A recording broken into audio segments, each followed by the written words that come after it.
Okay, good morning. Good morning. Welcome everybody to the Saturday Morning Mastermind. I'm your host, Samantha Studebaker Carl, and this morning we're going to be talking about how to keep your calm in a world filled with terror, chaos, insanity, all that normal stuff that we all experience in life. And but before we get going, I want to give my friends an opportunity to introduce themselves and give you, the watchers or viewers, an opportunity to get over to where you can participate in the conversation with us. So you can go to SaturdayMorningMastermind.com. Again, that's SaturdayMorningMastermind.com. That's where we're going to have our live broadcast, and you can scroll down to the bottom and add your comments.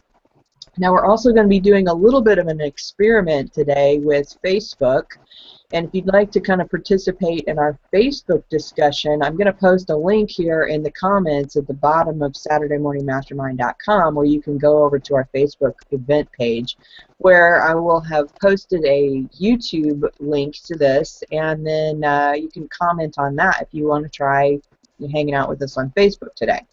And then next week we're going to do a more official experiment with Facebook, because our survey has indicated that everybody likes Facebook and they spend the most time there. So that's why we're doing that. So anyway, oh, okay. So everybody go ahead and introduce themselves, and those of you who are watching, either jump to the Facebook link or SaturdayMorningMastermind.com, and then we'll get this discussion going. Who wants to jump out first? Hey everybody, Christina Irvin here from Northeast Tennessee, and looking forward to the discussion.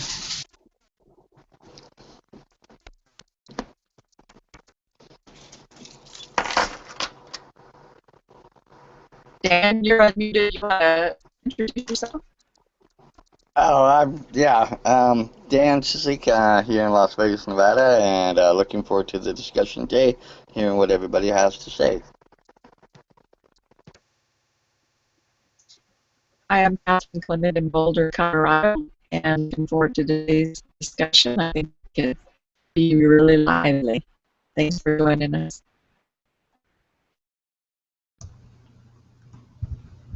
Good morning, Donna Allen over here in rainy North Carolina. It looks like some storms are moving in, but it's nice to be here. And if I lose you guys, I'll hang around on the other side of the internet there. Good morning. Look forward to the discussion.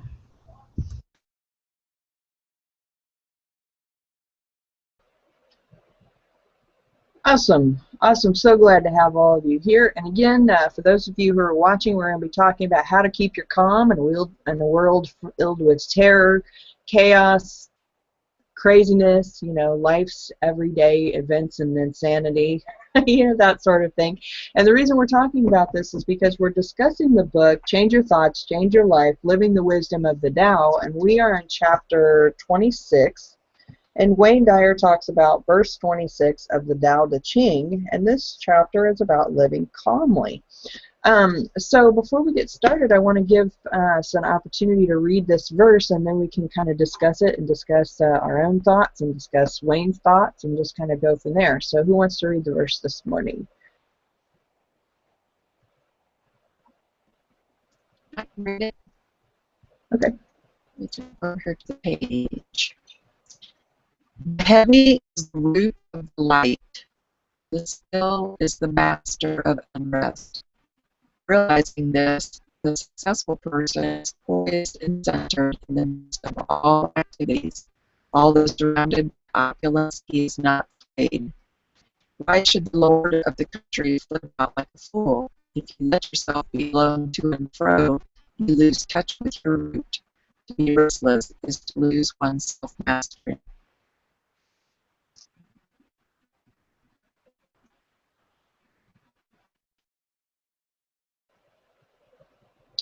Thank you, Catherine. You're still sounding a little garbled. But, I forgot I was garbled. Maybe somebody else should read it. Sorry. That's all right. Not the end of the world. Okay, so when I read this verse, a lot of it made sense to me, but that first line, heavy is the root of light, I was still kind of sitting there going, What does it mean by that? Do you guys ever have those moments where you read part of the verse and it just doesn't quite, I don't know, connect with whatever the deeper meaning is, and you're going, what does it mean? Heavy is the root of light. I mean, I understand still as well. I'm not even sure I understand still as the master of unrest, but that whole first part of that verse is just kind of like, I don't know. What do you guys think that is trying to say? I mean, the overall verse, of course, is talking about calmness, but what do they mean by heavy is the root of light? What do you think? Any thoughts on that? Anyone?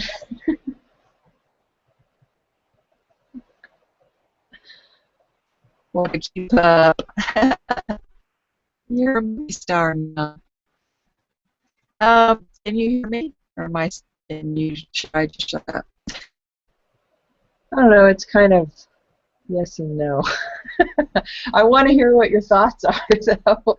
And but yeah, it's kind of garbled. Do you still have Facebook open? Yeah, I have a web page open. You what? Yeah. I have a web page open. Right on. I've got it open on my phone, so I can watch it if you wanted to close that and see if that helps with your connection. Let's see if that makes any difference. Maybe. That help? Maybe. No, not really. Probably the internet. Yeah. Okay. Yeah, sometimes closing some windows and shutting down some things kind of helps out there. And Right. yeah. No, you ask a question there. I'll just say a little bit about it there. It's kind of it sort of stumped me too, Samantha. You're not alone on that. I had to give it some serious thought and some pondering over it. I'm like, okay, where'd this come from? And I just quickly went back to the thought that maybe sometimes the heaviness that we feel. Now I could be wrong, but we all got this perception. But it's just like sometimes we feel that heaviness before. There's like I think even Katherine, no, Christina wrote a blog post just a few weeks back, and her blog post was help me out a little bit, Christina. Help jog the noodle a little bit if you can. The calm before the storm, or the calm. If you jog my noodle a little bit on that, then I can go with my last statement here if I can remember that. I can't remember exactly, but I think it was pretty much just saying that everything works in cycles, and there's always going to be a calm before the storm, but then the calm is going to return. Right. So when we're in the storm, or you're going into the storm actually picks up power and it picks up strength as it goes. Right. Yeah. Good. And then there's times there when you're that and then and I've been in some storms, and I'm sure you guys have too. And you can relate to, if you notice Dr. Wayne Dyer talks. He relates a lot to life, and he relates a lot to nature. I don't know if some of you may probably been in tornadoes or bad storms, and then you can relate that to, again, the chaos and all the craziness going on around us, and all of a sudden you just kind of feel like he started off with this verse, the heavy, you feel, and it's like last week now, I was kind of feeling that heaviness, and it was at the root of my heart, it was at the root of my soul, the very core, and it's like things around us is trying to attack the very root of our earth, the very thing that is our lifeblood. But I don't know, that just come up in my spirit now, or my thought process. Now you guys, you may have a different one on that, but that's what my thought was on that. I'm done with that. Hey, Samantha, what was the question again? Because I think I've had like 5 different thoughts go through my head.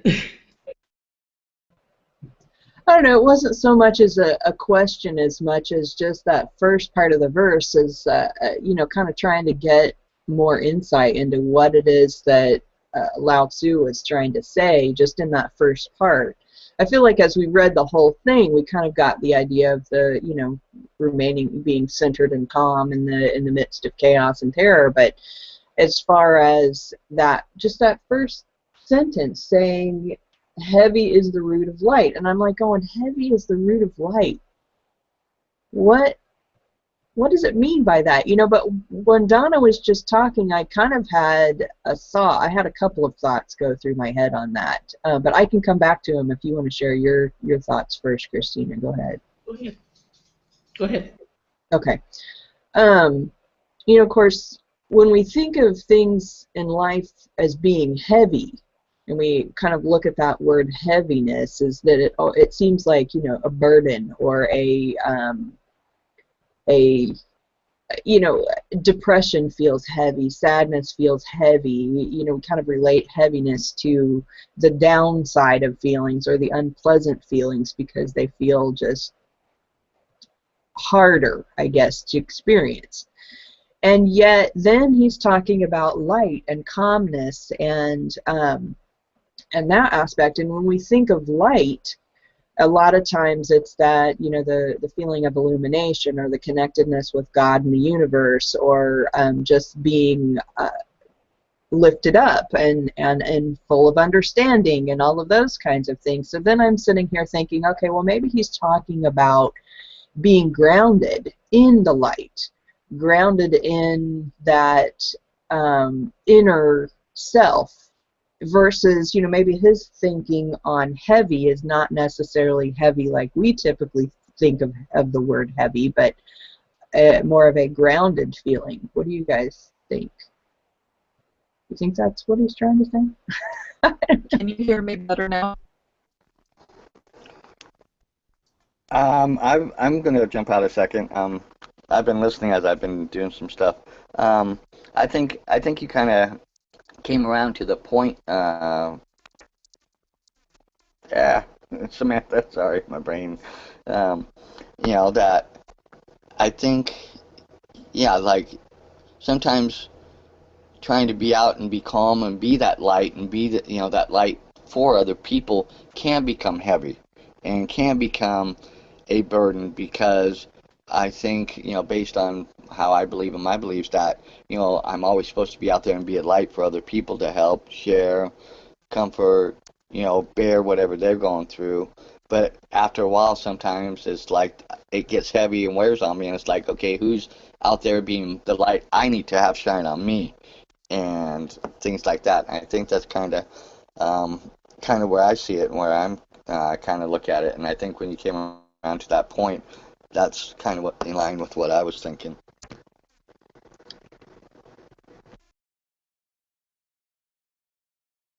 Yeah, kind of to piggyback off of what you're saying, Dan. I really try not to get too much into the literal meaning of these verses, because then I will never know where I am on this earth.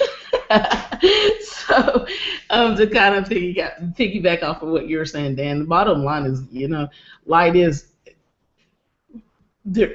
going back to what Donna was saying too. There's calm after the storm. There's calm before the storm. Literally, when you're coming out of something, there's going to be heaviness there. But typically, it's something beautiful, right? Even after a storm, there's a beautiful rainbow.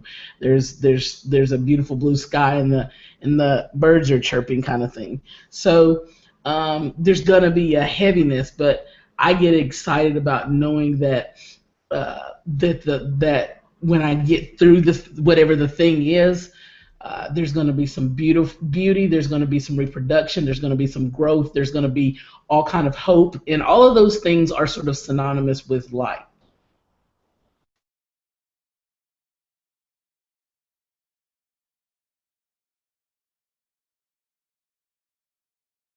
Yeah, I was done. You want to try jumping out again, Katherine, and see how you sound? No? Okay.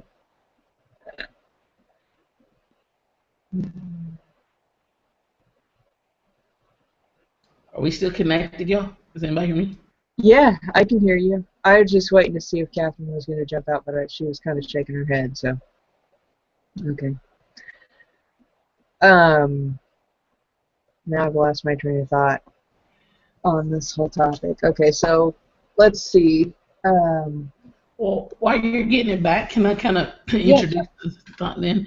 Because this Dan kind of started off the blog post, kind of speaking to all of the sort of chaos that's going on in our world right now, and um, yesterday it was announced that the Brexit and Britain leaving the EU and Scotland doing this and Northern Ireland doing that and Trump saying stupid stuff as usual, and it was just crazy, right? It's just everybody. What does that mean for us? Oh my God, my 401k. And I remember thinking, when I realized that the Brexit vote was coming up, I remember thinking, oh my God, let me go look at my 401k and see how much stuff I have in European markets and how much I have in and I remembered that feeling of just like, oh my gosh, crazy. And then I was like, wait a minute, hold on. Like, I'm not going to continue to feed into all of this fear, because literally we have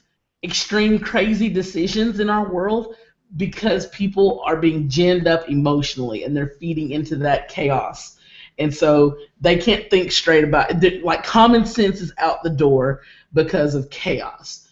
I think in general, there's so much of that in the world, and then because of what we're going through in the world, we have individually so much chaos going on.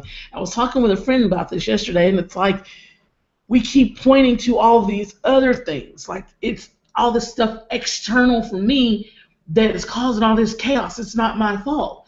When really, quite honestly, we're completely abandoning the fact that we have choice in how we respond to things, what we contribute to scenarios, how we emotionally deal with things. And I think, quite honestly, if we just chill out a little bit on all of this emotional, reactiveness, right? And we stop responding out of my selfish, it's just about me, and we start thinking a little bit more rationally and calmly about the collective good, I think we'll be better off. So it's kind of crazy because there was like a calming, and then there's like it seems like every day everything gets crazier and crazier. Even in your life, when you feed into chaos, it's gonna keep growing. And that tornado, as long as you keep feeding it, it will keep going.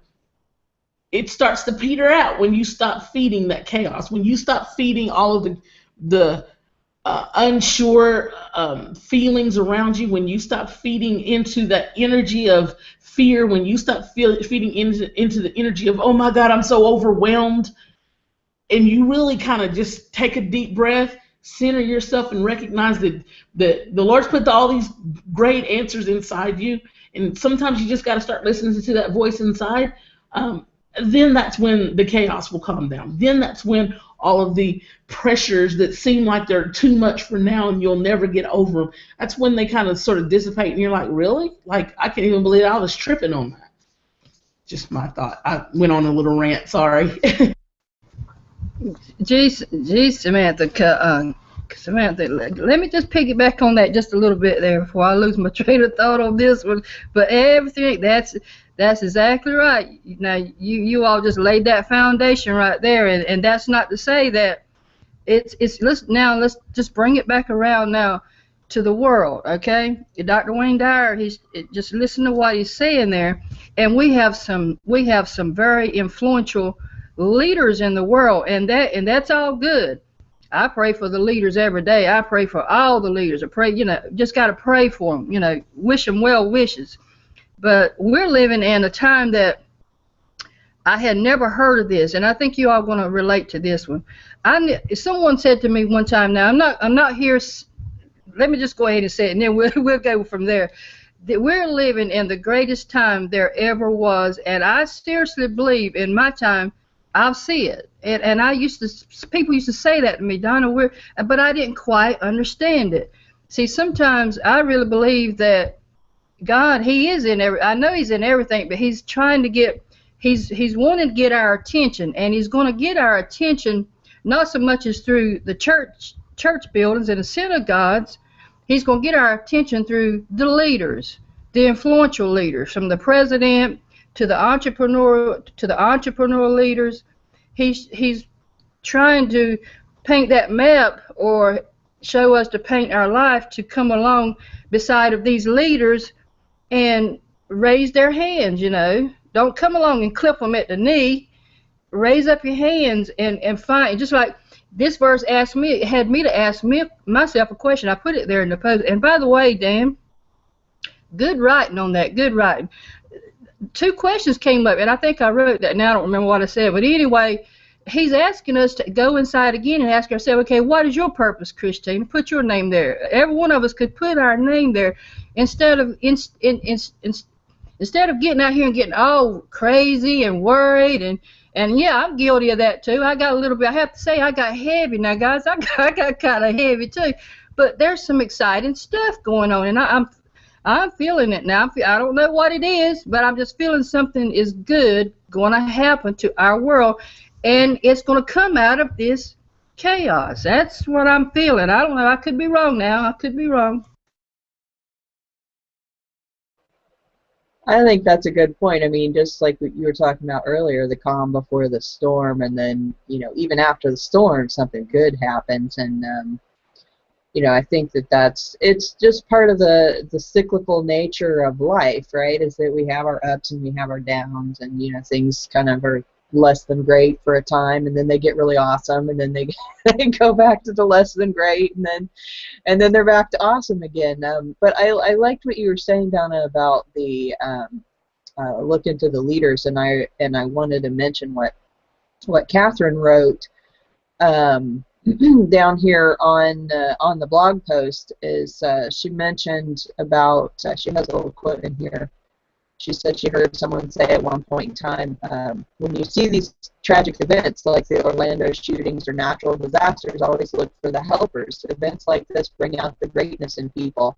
Those that can maintain their calm in the midst of the storm will step forward as leaders, and others will follow, thereby allowing the masses to be cared for.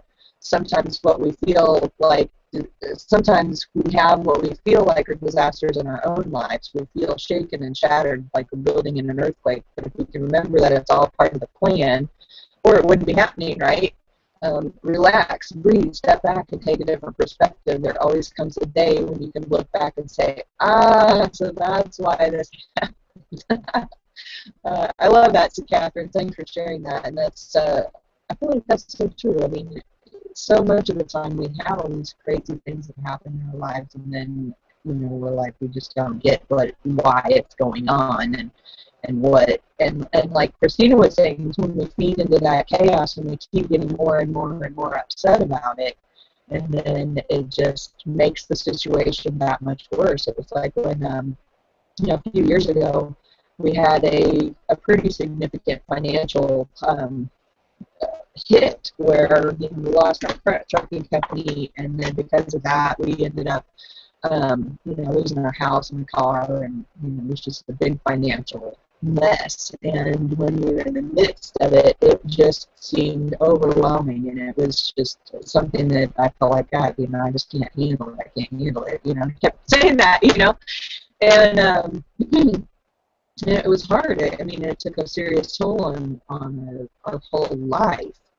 And, but when I finally was able to say, okay, this is out of my hands, I have to let this go and quit trying to save what I thought we needed to save, and just kind of release that energy I was feeding into that chaos. It was like once we finally were out of that situation and we let it go. I mean, we did end up filing bankruptcy because of it, but once I did that, it was like this huge weight was lifted off, and then we were able to be free and move forward. It's like when you're in the middle of it, you can't let go of it. You keep struggling with it, and you keep feeding that beast. Is that it just gets worse and worse. But then when you can say, okay, I gotta let this out. I gotta give it up to the universe and let it all sort itself out. Then it all of a sudden that heaviness is lifted from you, and of course, if that hadn't happened to us, I wouldn't have had all these other experiences that we've had in the past few years, and we wouldn't be where we are now. We wouldn't be able to be taking on this new challenge and new business that and making something out of that if we hadn't had those previous experiences. So I think that there's always a blessing in the pain. There's a blessing in the struggle because it helps you grow.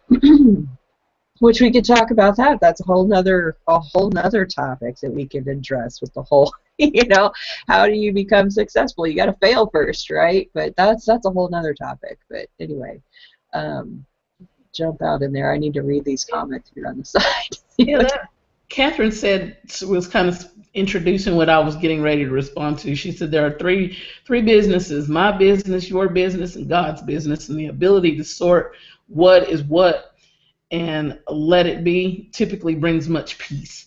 So on point, because what I was getting ready to say, Katherine, high five to you on that one. Because what I was getting ready to say is really when you think about it, when you're feeling that most overwhelmed or chaos or just out of control, at the source of it, at the root of it is your fear. In your very situation, Samantha, there's that fear of what in the heck is coming next. What the heck? Because really, literally, all this is hitting me. What can be coming? What's around the corner that I don't know about? Or there's that whole overwhelming feeling because you have a personal desire of an outcome that you're trying to figure out how you can control and force to happen in the way you want it to. It's not coming the way you want it. It's coming in some other kind of way, and you're not happy about that. So literally, when you reduce all it down, fear and control is at the root of all that chaos. In my opinion, that's the way it has happened in my life, and I really think that it's consistent in anybody's. I really think I could take any chaotic situation going on in someone's life, ask them a few questions, and we can reduce it down to fear and and control.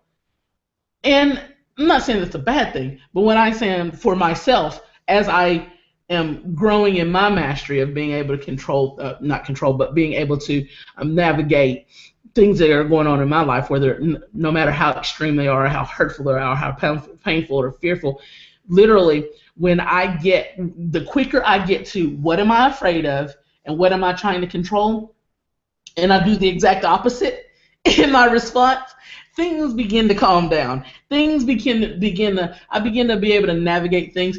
Interestingly enough, answers that were just sitting right there on the desk in front of me seem to pop up. The Lord seems to provide in ways that I never knew were even there. And literally, it's just because I got out of the daggone way and let it happen. And I was able to embrace it. I was able to, to see those things that were really being ushered in for my rescue.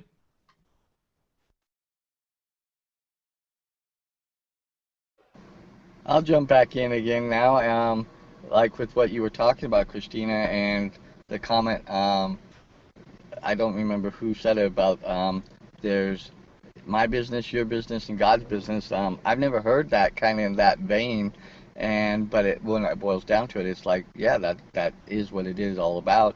And then piggybacking off what you were saying, Christina, I know that's a big issue for me is control and being in control of when things are not going on or happening the way I think they should or be. That's when I don't like it, and that's when every scenario that plays and can play in my head plays. I tend to go way off base with them, but it's like I said, if I can learn to drive down and say, okay, what is it really that I'm afraid of? I'm trying to get better at that. I'm learning now a little bit more to do that. That's kind of a new area for me to work on. It helps alleviate some of that. And having gone through some things I went through about 4 or 5 years ago has helped usher that in. But I know really for me it comes down to that big old thing of how is this going to affect me and in what way, and and what can I do to mitigate any bad things that are going to happen so I don't have to go through it when maybe like I need to go through it. And maybe there's something that will, like you said, that beautiful part of it on the other side of it is what, you need to go through to get to. And maybe part of all the chaos that's going on is something, we don't necessarily have to embrace, but we can kind of let go and still, again, just trust in God's business and what He's doing, and be there and be the light and be that person for other, and to help and share and lift others up so they can get through it, and it takes the focus off of us and we're looking at them. That's kind of some of the thoughts I had. Yeah, we be trying to get all up in God's business all the time, don't we? It's just the way we do. We flesh out. We be trying to get all up in His business. I'm telling you, understand. For me, like when my mentor was like, Christina, you just need to understand that there is a natural order that's not your business. Like when that hit me, I can't even tell y'all how much stress came. Like my shoulders are like, oh, okay, yeah. I was happy to relinquish all of that. Like really, I was trying to take on way too much. Well, what I find is interesting too is that kind of our natural desire is to have calmness, right? We don't want to be all stressed out. And I feel like that when we start becoming stressed out and upset or, fearful or whatever, that's actually an indicator that we are going down the wrong path in our brain, because it's uncomfortable, right? In an unpleasant kind of way. Whereas, we kind of follow the calm feelings, follow the path of peace, is that's when things become easier anyway, not only in just because it's more peaceful, but because when we follow that peace is the answers kind of tend to come to us. I've noticed that when I tend to get all stressed out and upset about whatever's going on in my life, is that the fastest and easiest way for me is to just kind of close my eyes and sit calmly and just look within and not necessarily ask any particular question, but just to find that peace, that inner core, that inner peacefulness within myself. And then, somehow or another, I find the answers, like Christine was saying, the answers, they just come, right? And you figure things out easier, and you're able to follow the path of least resistance, and then things seem to work themselves out. At least that's been my experience. And the more that I try and control the outcome or try and fix the problem or force something to happen, the more frustrating and difficult it becomes. And when I was younger, it was in Christian school, they teach you, to let go and let God. He's the one that has the answer. You just have to give everything over to Him. And as I've gotten older, I've realized that it's really, for me, it's just letting go of all of the crud that's going on, and then focusing on that inner calmness and allowing for the path to be shown to me. Right, that's my thought. Okay, but I feel the need to bring a little reality check into the conversation. y'all might, check me if I'm wrong or if you disagree. But I need people to understand a couple things, because it's like I just woke up and I feel like I need to say this, girls and Dan. But listen, just because you shut up, like be quiet, get still, and recognize, okay, that's God's business, that's their business, this is my business. Please understand that doesn't mean necessarily that the answers that you get, you gonna like. You just might not like them. Probably you ain't gonna like them. Probably they're gonna be contrary to what you personally want. Probably it's not going to happen in the way, contrary to the way, the time frame, the people involved. It's not probably going to be what you want, boo-boo. And that's okay, too. Because now we go from recognizing that that's not my stuff, that's not my business. Now you've recognized that part. But the second part of the equation is you can't control everything. Only thing you can control is how you are responding to things, how you are reacting to things, what you are contributing to the scenario. So instead of getting in your feelings about things not happening the way you want them to happen, take a little step back, okay, and work with what it is that how you can contribute to the scenario or take away from the scenario. Make sense? Yeah, absolutely. You know, because I think a lot of times we tend to get upset about these things that are going on because they're, you know, not satisfying to us. They're frustrating to us because of something maybe someone else is doing, or someone else is acting, or someone else is, you know, trying to get you to feel, or, you know, that kind of thing. And you know, it's like in this section of the chapter where Wayne is talking about. Let's see, he says, oh, where is it, this part? He's talking about, you know, you don't need to assign that responsibility to others for how you feel. And, you know, because you're saying you don't, you know, circumstances don't determine your state of mind. And when you are allowing all of these other people to dictate how you feel about things, then things become more difficult. But when you kind of take a look at what you actually feel and what you actually are experiencing and decide how you want to respond to those things versus how everyone else expects you to respond, or how, you know, it's like that comes back to that, you know, resentment and being content, or the being frustrated versus allowing, you know, I don't know. I mean, that's kind of the thoughts that are coming into my head, is that you know, we're so concerned about what everybody else thinks and how they're acting and what they're doing and whatever else. And you can't control anybody else. You can only control yourself. You can only control how you feel and respond to the situation. And it's not so much about what everybody else is doing as much as what you can control inside of yourself. And you can choose to be upset, or you can choose to be calm about it. Is that what you're thinking? Great, Catherine, Samantha. There, you know, there's in the verse there. He says, "Don't lose touch. Don't lose touch with your root.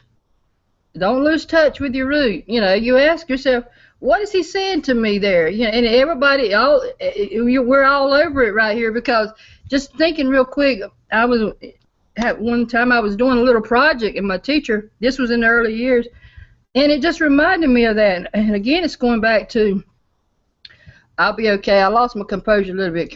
This is good, Catherine. Y'all, Christina, you guys just, oh my gracious, just. But I just feel like our Father is like he's our master teacher, and you know, and he's smiling on us. And sometimes I just see, you can just sense him laughing at us. You know, he's laughing at us. But he's saying they'll figure it out. They'll get it together. Just like my teacher. Get back to the story there. The reason I said that. If you can think back when you were, just go back sometimes, and sometimes you do, like you have to go back and come back a little bit and remember, like, you know, I was working on a little round, it's like a knitting ball. It was a round little ball. Some of you may understand what I'm saying, some of you may not, but in the class, the teacher had us working on this project. I'm about losing my throat because I laughed so hard. I'm sorry, guys. I couldn't help it. I got tickled. But anyway, my mind went back to that, and my teacher said, Donna, you're losing the root of where you started. You got to get back to that root and calm down. And she'd say, calm down, you know, and start all over again. It's going to be okay. It looks like it's out of control. This is exactly what she said. Now, this is one of my good teachers, you know. Anyway, I won't go there. And she said, and it'll come back together for you. It'll smooth. Otherwise, the irony of the story is, all of this is going to be okay. And Catherine says it, yeah, a lot. Everybody says it's going to be okay. I don't know. That just come up. I'm done on that one.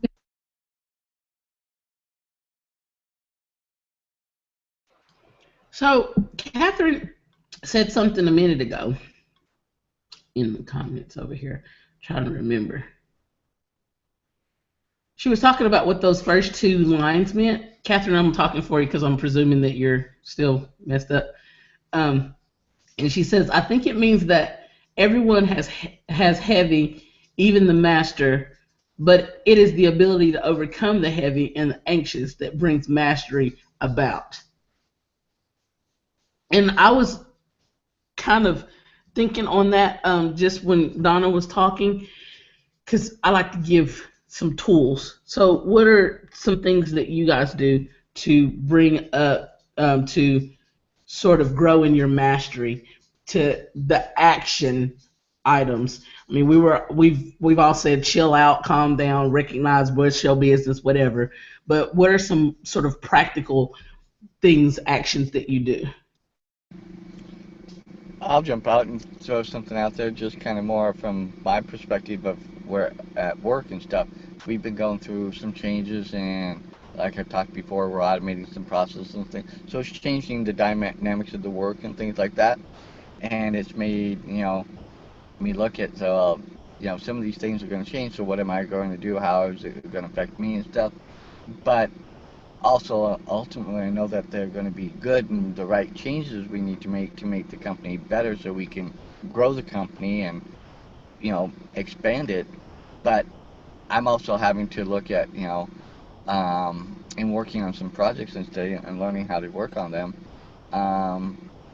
A key thing that kind of has kept coming up is look at what my outcome is, or where I want to be. So kind of like for me with this this topic we're talking about, kind of look at me for where I want to be, push the emotions and stuff out, get back to that centeredness, that stillness, and that point of being calm.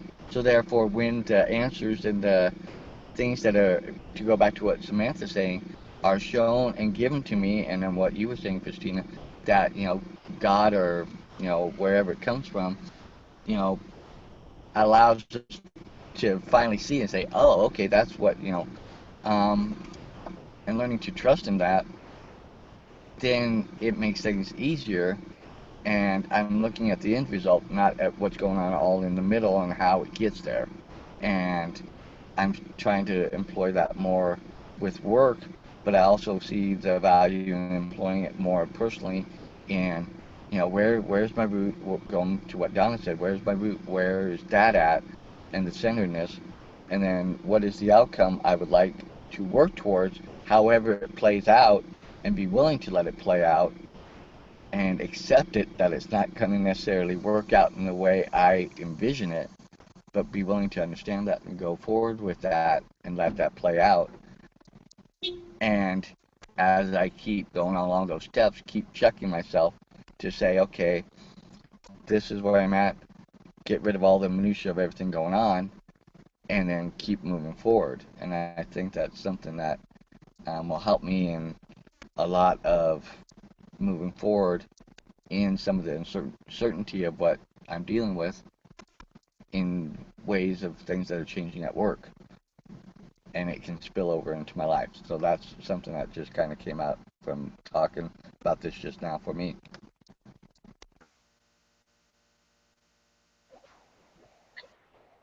I'm going to give kind of a few different examples. First, to start out with, when confronted with a situation, is how are we reacting? Is recognize how we are reacting, where the reaction is coming from. It was like the other week when we've had our little confrontation with the neighbor because of her dog. And when I saw myself getting upset about the situation in a no-win conversation, I just flat out stopped and walked away. And because I realized that my emotional upset was not going to benefit the conversation, it wasn't going to help the situation, and that the best thing for me to do was just to walk away from it. And then when we were discussing on the Saturday Mastermind after that, Sandy mentioned that when she was confronted with situations that kept going over and over and over in her mind that she couldn't get past that emotional turmoil is that she would envision the conversation as she wished it had been versus, and in a positive way, versus envisioning the, I should have said this or I should have said that, but to envision a positive one, outcome instead of actually, if I'd been thinking about it, I could have instead walked calmly over and had a pleasant conversation, a helpful conversation with the woman versus a confrontational one, right? So that was kind of one thing, is kind of rewriting it in your mind in the positive way that you would have it be a pleasant outcome versus an aggressive or more tumultuous, I don't know even what the word is, turmoil-like outcome. I had a couple other thoughts though. Mostly it boils down to is recognizing where that reaction is coming from, whether it's coming from emotions or whether it's coming from that calm inner center. And of course, when it's emotional, you're all upset, it's all frustrating, and then that just feeds the problem, right? So my other example is, I don't know if you guys have seen the movie The Martian. It has Matt Damon in it, and he's been stranded on Mars because of a technical issue, or something happened with their ship, and then he ends up stranded on Mars, and nobody knows it for like a couple of months as the team's already heading back to Earth, and he's stuck there, and he's going to be stuck there for like 3 years, and he doesn't have enough food, and he doesn't have enough everything of what he needs.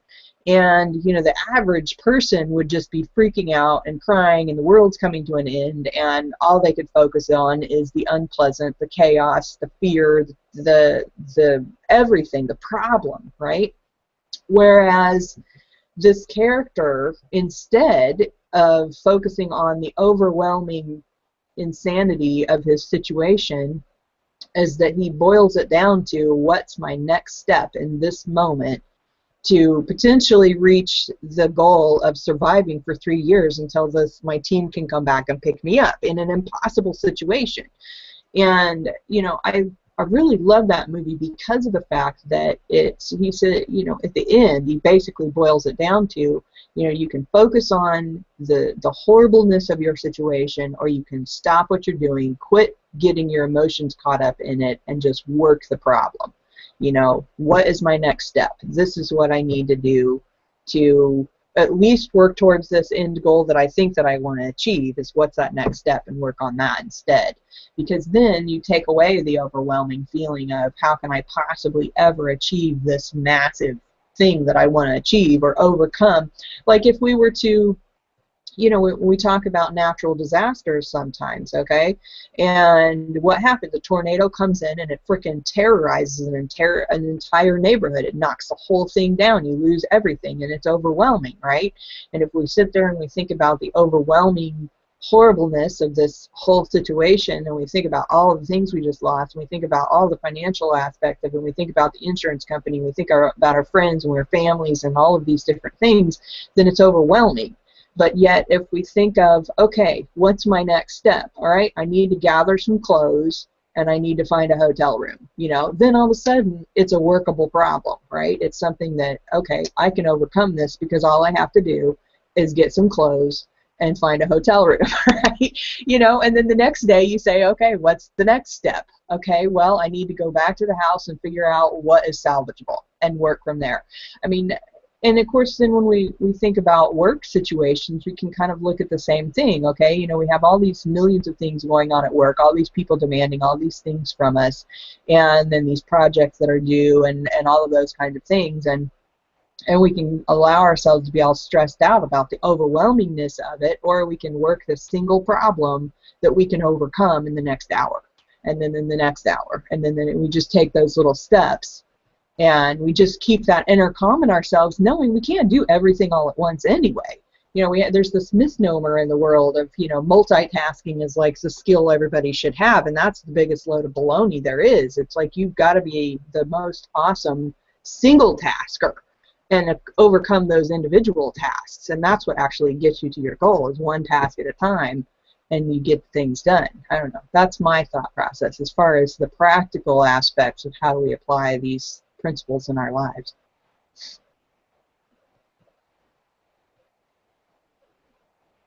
Next.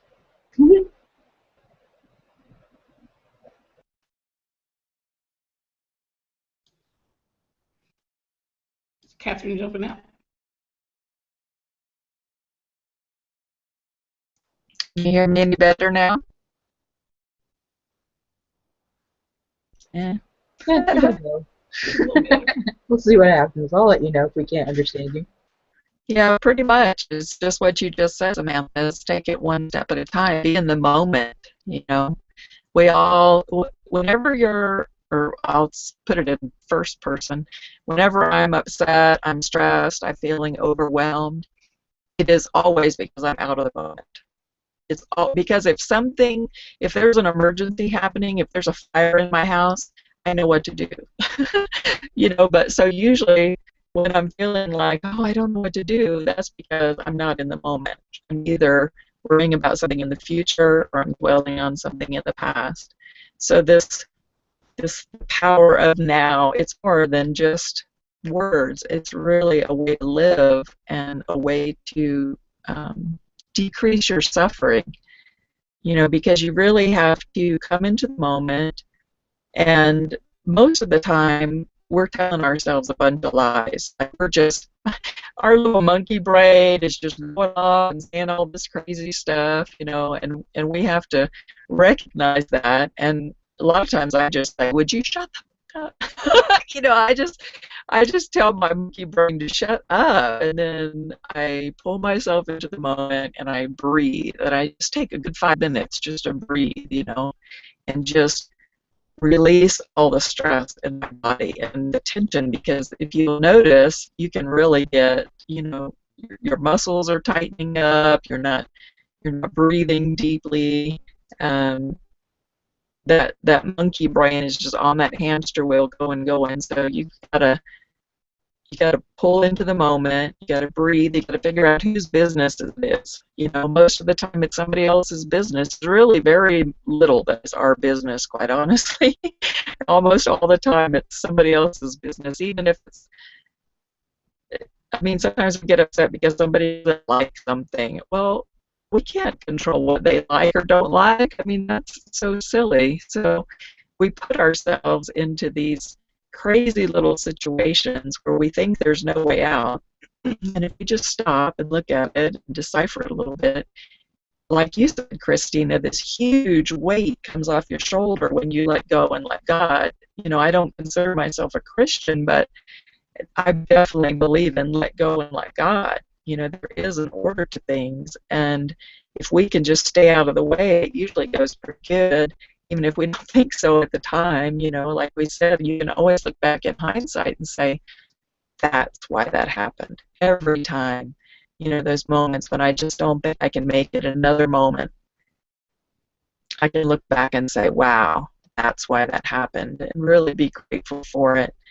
And these people that we get in our monkey minds and we're going around and around, look at those situations, see what it's teaching you.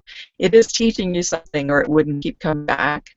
So just notice it. You don't have to dwell on it, but just notice it and see if you can figure out what is that situation teaching you, and then usually that monkey wheel goes off after that. I hope you guys heard that. Sorry. Yeah, you were clear enough that we could understand you. It just sounded a little, yeah, that kind of weird noise. But we definitely could understand you, Katherine. So I appreciate you sharing your thoughts. And it always cracks me up when you talk about the monkey mind, but it's so true. It's that little brain inside, that little mind inside of you that wants to cause the chaos, right? You know, and Wayne says, you have a choice in every moment, so you can decide to be a host to God and carry around with you the calmness that is the Tao, or you can be a hostage to your ego, which insists that you can't really help feeling disorderly when you're in circumstances that resemble pandemonium. And I love the way he talks about that, being a hostage to your ego, and that's exactly what the monkey mind is. You know, we I think we've had a number of conversations where we talk about the ego and what is the ego really. And the ego, in my opinion, is that little monkey mind that tries to make our lives difficult because it's, you know, me about what everybody else is doing. It's resentful towards the situations in our lives that we're frustrated with. It's upset with the people in our life who keep doing those things that annoy us. And it's that annoyance that it's that inner annoyance that is our ego. Our ego is the one that has all of the problems, and when we focus on all of those problems, it creates turmoil in our lives. It creates that kind of pandemonium or insanity that we feel like we can't overcome. And yet, you know, when we let go of that crazy monkey mind and say, shut up, like Katherine was saying, is just to, you know, and then refocus on that inner calm state, that peaceful, that natural tendency that we all desire, that peacefulness that we want, and then just work the problem, whatever that may be, from a step-by-step kind of aspect of what can we do in the moment right now, because we can't control anything in the future and we can't fix anything in the past. All we can do is work in the moment. And when we stay in the moment, things are easier. They're calmer. They're more overcomable, or at least you know, they're workable. Whereas when we're so busy worrying about all the aspects of all of everything that's related to this situation, then we're focused on everything out in the future, which we don't have any control over anyway. So that's my thought. We're at the top of the hour. Final thoughts, everybody.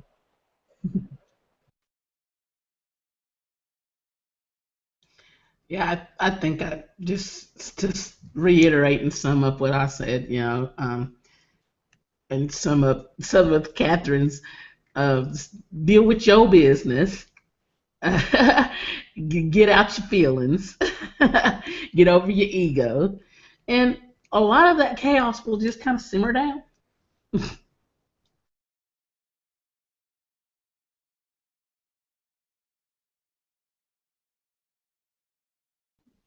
And did you have any last words?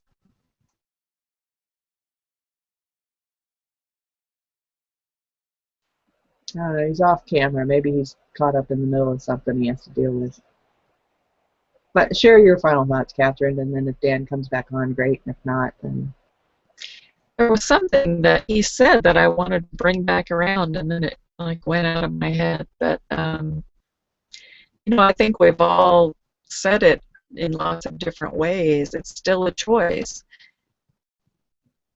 How you react to any situation is still a choice, and you can either focus on what you want or you can focus on what you don't want. That's what it boils down to. And you know, when we're in those situations, sometimes it's hard to get outside of them, but you have to find a way to pull back and look at the bigger picture. And oh, I remember what it was. He said he was talking about helping others, and I think that's absolutely true, because at the times when I had just been the most overwhelmed, felt the most helpless, and just not knowing what to do or how to fix my situation, if I can just focus on somebody else instead of focusing on me, it always works out, you know. So go help somebody else.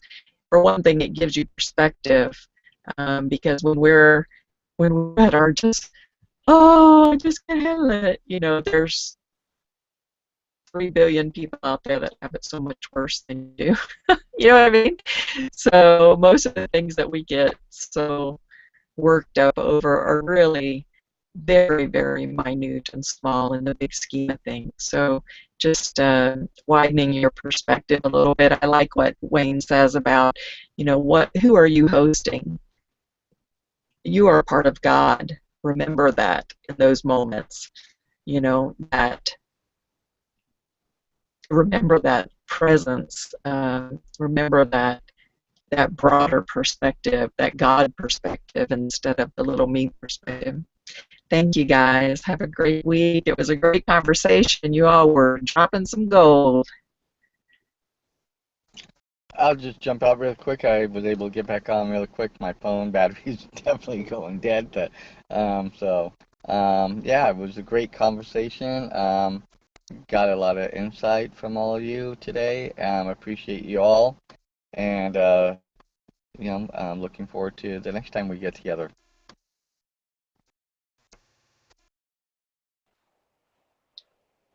Thanks, guys. Yeah, I liked what you just said, Catherine, about focus on what you want, not or focus on what you don't want. You get to choose, right? And if you choose, when you're sitting there all stressed out and emotional and frustrated and everything else, that's you focusing on what you don't want. And when you go and you kind of, you refocus and you allow that calm to come in from the inside and let go of all the chaos, is that then you're focusing on what you do want, which is the peace and the calm and the contentment and the gratitude and the happiness. And you can choose that in any given moment, in any given situation. You can see the bright side or you can see the dark side. You get to choose which one it is that you want to focus on. So with that, guys, have a great, awesome, amazing weekend. We hope that you enjoyed our discussion on how to keep your calm in a world filled with terror, chaos, insanity, all of that kind of thing. And you can meet us every week at SaturdayMorningMastermind.com. Please like us on Facebook, follow us on Google+, Twitter, YouTube, all of that kind of thing. And with that, have a great weekend, and we'll see you next week. Bye for now.